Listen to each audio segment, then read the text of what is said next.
पिछले चंद सालों में जब मैं शायरी, उर्दू शायरी और पढ़ रही थी और जान रही थी उसके बारे में, तो मुझे परवीन शाकिर का पता चला। और जब मैंने परवीन शाकिर की नज़में पढ़ी, जब मैंने उनकी गज़लें पढ़ी, तो मुझे लगा कि उनकी लिखने में, उनकी शायरी में एक अंदाज़ है कि किसी और शायर की शायरी में वैसी चीज़ें नहीं मिलती हैं।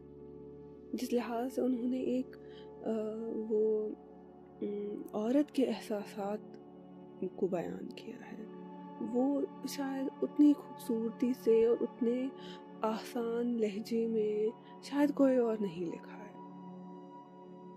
इस वजह से परवीन शाकिर की मेरे दिल में एक बिल्कुल अलग जगह है, और उनकी शायरी पढ़ के हमेशा ऐसे लगता है कि हाँ, चाहे वो एक नज़्म ही क्यों न है, लेकिन कोई है जो ये एहसासात समझता है, जिसने शायद ये एहसासात कभी जिए हैं। और अभी भी शायद बहुत से लोग होंगे जो यही गज़ल, यही नज़्म पढ़ रहे होंगे और शायद इन्हीं एहसासात से गुजर रहे होंगे।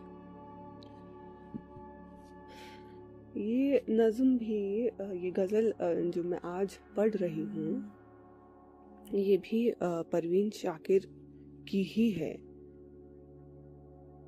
खुशी की बात है या दुख का मंजर देख सकती हूँ, तेरी आवाज़ का चेहरा मैं छू कर देख सकती हूँ।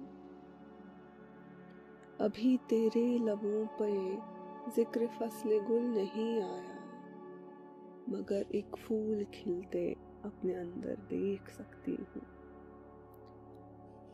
मुझे तेरी मोहब्बत ने अजब एक रोशनी बख्शी, मैं इस दुनिया को अब पहले से बेहतर देख सकती हूँ। किनारा ढूंढने की चाह तक मुझ में नहीं होगी, मैं अपने घर में एक ऐसा समंदर देख सकती हूँ। विसालो हिज्र अब यकसां है, वो मंजिल है चाहत में, मैं आंखें बंद करके तुझको अक्सर देख सकती हूँ।